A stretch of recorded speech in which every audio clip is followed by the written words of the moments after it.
This is 5 on your side at noon. Focused on you.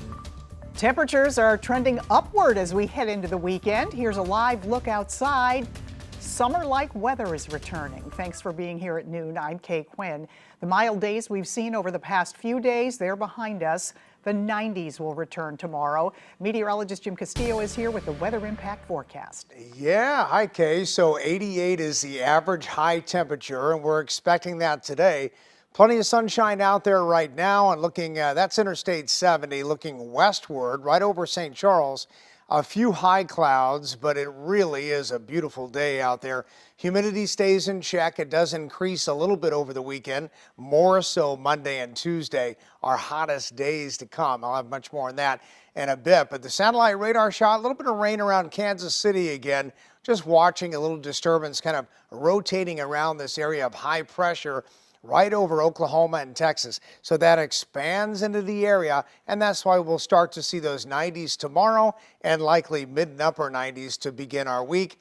There's the warm front pushing through here Sunday. We'll watch for spotty rain chances late at night into the morning hours, both tonight and also into Sunday. But we are expecting a lot of dry time in there too. So there's that hot weather all the way through really Wednesday of next week. And still kind of hot as we get into Thursday, but we'll start a downward trend. Right now we're about 80 in Chesterfield, 81 St. Charles, and much more on that 7-day forecast and the weekend outlook coming up. All right, we'll see you in a few minutes. Thank you, Jim. A memorial sits outside the Alton Police Department as the flag flies at half-staff for a fallen police canine. Odin died yesterday during a shootout on Liberty Street. Officer Alan Averbeck is recovering after being shot during the incident.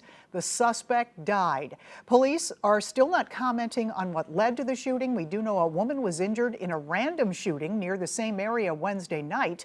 The mayor says he can't confirm whether that's connected with yesterday's shooting involving police.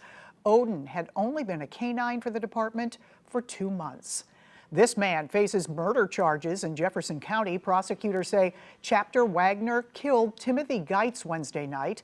Geitz was found dead in a car on Lombard Lane in Imperial. Investigators are calling it a targeted crime. It's been a week since Arnold residents turned out at City Hall to voice concerns about a new road project. Now they're gathering signatures to recall members of the Arnold City Council who support it. The 2-mile project would connect Richardson Road to Highway 141. That would displace several homeowners and businesses. 5 on your side's Tracy Hinson talked with an expert about the options residents have. The petition is to recall each one of the councilmen in the city of Arnold, as well as the mayor and the city treasurer. It will take 4,000 signatures to recall Mayor Ron Counts and Treasurer Dan Krupa. The various council members will require 850 to 1,000 signatures. It's been going really well. Signatures showing they do not approve of council actions.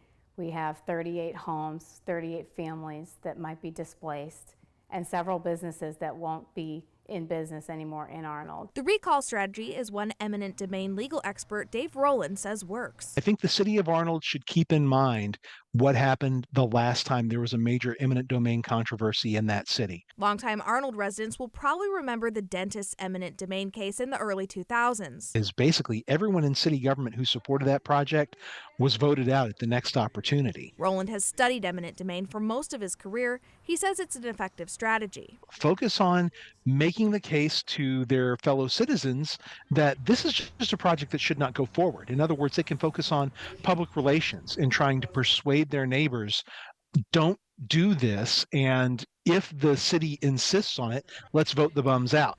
That has been a very effective tactic. Which is what Sarah Lurkins and her neighbors are trying to do. In Arnold, Tracy Hinson, 5 on your side. Now, the next time residents can voice their concerns to City Council will be at the regularly scheduled meeting on September 5th.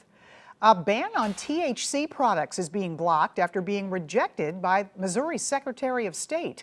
This month, our Mercedes McKay shared 2 in-depth reports on the dangers of unregulated hemp-laced products like Delta 8.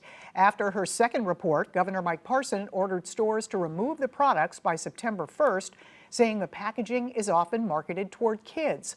But Jay Ashcroft's office says the order doesn't meet state criteria. He won't explain what that criteria is. The emergency rule order must now go through a 30 to 60-day comment period. There's a new push to keep sports betting off the November ballot in Missouri. A lawsuit filed this week claims the method used to gather signatures for the initiative is unconstitutional. The plaintiffs say old district lines were used to collect those signatures. The lawsuit says, had the count been based on current district lines, the proposal would have fallen short. The Secretary of State's office has not commented on the lawsuit.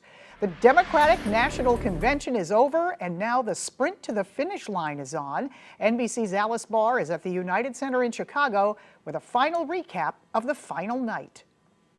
Hi there. The 4-day Democratic National Convention really brought the energy in a campaign transformed by Vice President Kamala Harris's move to the top of the ticket. Throughout this week here in Chicago, she leaned into joy and to what her campaign described as a deep and abiding sense of patriotism, as she's trying to send the message to Americans that she is the candidate they can trust, as she said last night, that she would be a president for all Americans. She also tried to answer some of the questions about where she stands on key policy issues. She talked about bringing back the bipartisan immigration bill that former President Trump had opposed. She talked about protecting reproductive rights and about introducing tax cuts for the middle class. And then she delved into her personal story, talking about growing up as the child of Jamaican and Indian immigrants, the influence that her mother had, and urging her to seek justice, and her career from prosecutor to senator